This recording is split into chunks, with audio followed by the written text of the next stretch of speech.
Well, good afternoon, everyone, from the IBD newsroom in Los Angeles. Welcome to Stock Market Today. My name is Ken Shreve. Today I'm joined by Justin Nielsen. Well, it was more of the same in the stock market today. A lot of selling in the NASDAQ composite, but small caps got hit again. But before we get too involved in a discussion of the broad market, let's bring Justin on, and he's got three stocks he wants to talk about today. Good Two afternoon, stocks and Justin. an ETF. Oh, okay, gotcha. Yeah. So we'll go ahead and we'll talk about Boeing, which is kind of perking up a little bit again. It had a breakout earlier and pulled back, so we'll take a look at that one. FedEx also setting up, and then utilities, not where we normally look, but I think worth looking at XLU today, the Spider Utility ETF. Okay, well, one of the bright spots in the market today, Justin, the Nasdaq 100 selling was pretty contained in the Qs. Here we are looking at a chart of the Qs, but still seeing some resistance here at the 50-day moving average.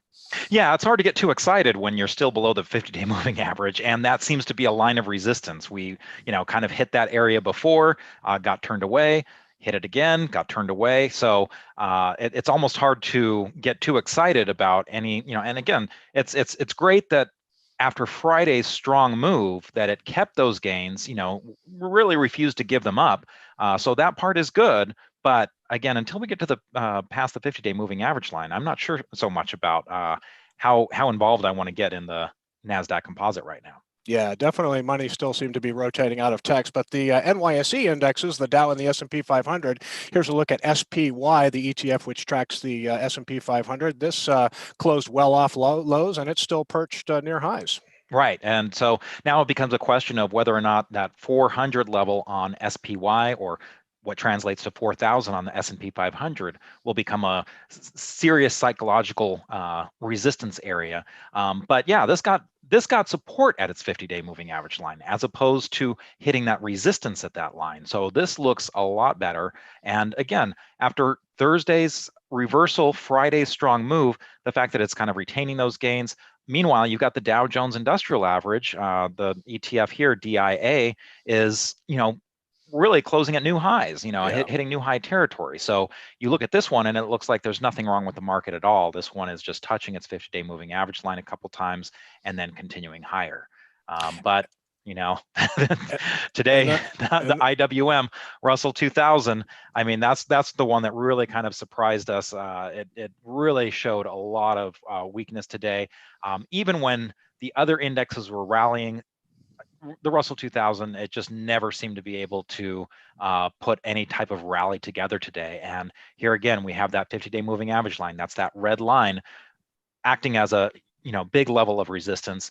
And so that's concerning. And again, the NASDAQ has been stuck down there.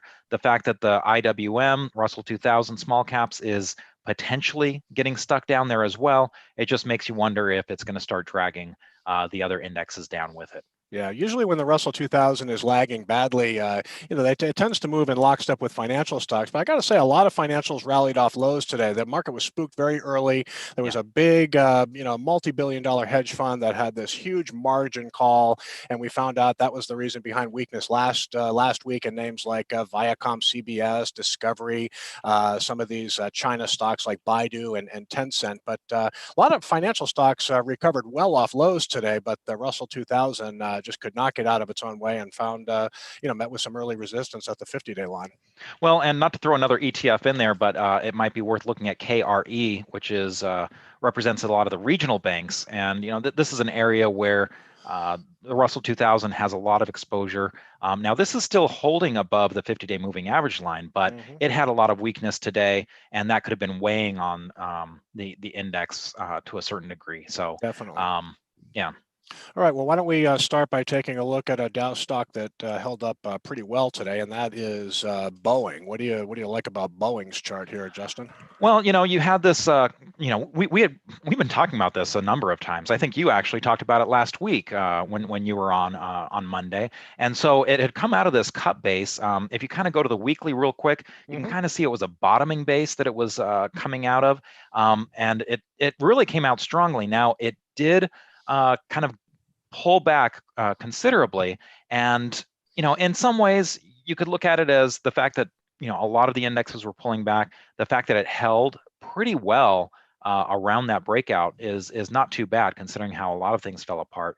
But if you go back to the daily, one area of concern might be that this did have, depending on where you take the buy point, if you take it from that traditional 244.18 high of the cup, you had a 14% gain here that it reversed and lost. Usually we don't like to see gains of that level completely reverse and go away. We don't want to see a gain like that turn negative. But if you kind of draw a trend line here, this is breaking above a trend line. Of course, the news today was that you had a lot of orders coming in from Southwest Airlines, putting in 100 orders with more to come, an option for more to come. So there is a lot of strength there. You've got the reopening trade as travel starts coming up as something that people are going to be getting back into. So there are compelling reasons behind the story, but there are also some flaws. So you have to kind of take the good and the bad and make a decision. All right, very good. Next big blue chip stock you wanted to talk about is FedEx, FDX, which not that long ago reported pretty good numbers. Right, and now this had a really nice run at the latter half of 2020. And if you look at the relative strength line, it's been a little lackluster lately, but it also makes sense because it's been basing, for quite a while here. And so there was kind of this earlier base in October, November that kind of failed, and now it's made this more, I guess, traditional cup with handle, and it looks like it's setting up. So this is one I think that's worth watching. It's really going to come down to the quality of the breakout at this point. If it breaks out strongly with some volume behind it, that might be compelling. Already we can see, if you look at those fundamentals, that there has been a little bit of a turnaround here. You're seeing some really strong action on both the revenue side and the earnings side. In fact, this was also mentioned in an options column today by Gavin that was talking about a bull put spread, where using the strikes of 270 and 275 could get you something in, get you exposure here with little risk. But definitely, for more information on that, go to our options section under the research tab of investors.com.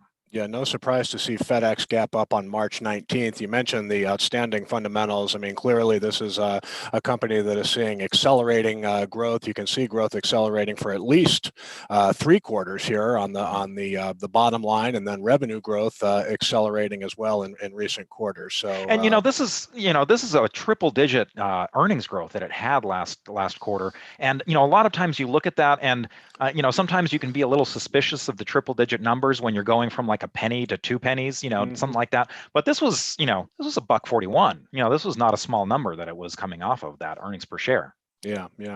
All right, and well, not totally exciting here, but on a kind of a weekday for the market, not surprising to see utility stocks outperforming here. So you wanted to take a look at the Spider Utility ETF. Well, and this is just, again, if you kind of take a look at where the strength is, the fact that utilities were so strong today, that's another thing that just makes me a little nervous. Usually utilities are not something that's going to be leading the market. There was a number of defensive type names in the top industry groups.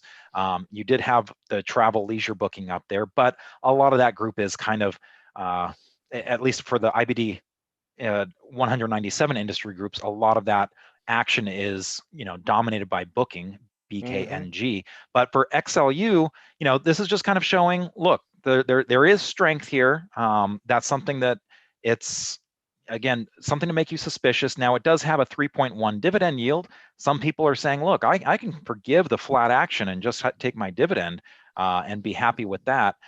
So for some people that makes sense, but if you're a growth investor, I think you got to look at the XLU strength as a potential negative.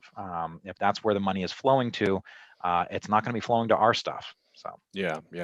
All right, Justin. Well, I appreciate all of that analysis and insight. Again, final check on the markets. Tech stocks did lag again, but the Nasdaq Composite did underperform the Nasdaq 100. The Composite was down about 0.6%. Blue chips outperformed with the Dow up 0.3%, and the S&P 500 was essentially flat. So that will do it for today's show. And just a reminder that we will be back on air early tomorrow morning at 6:20. 8:20 a.m.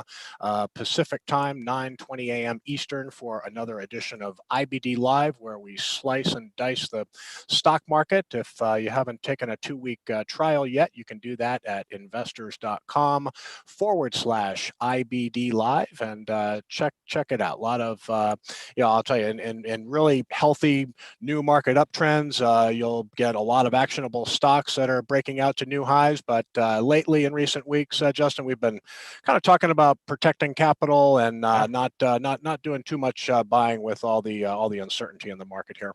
And I think there's a great video that we put up that shows David Ryan kind of talking about some of the sell signals that have been appearing. Some of these things to be wary of, not to get suckered into some of these stocks, noting things like wedging. And so there are some good educational videos that we've been putting out based on our conversations that we have every morning on IBD Live. Yeah, special guests coming on almost every week, and portfolio managers, very smart people who are outstanding growth investors. So be sure to join us for IBD Live. Again, investors.com/IBD Live. And that will do it for today. And Ali will be back here tomorrow with Ed Carson. Until then, have a great rest of the day, and we'll see you tomorrow.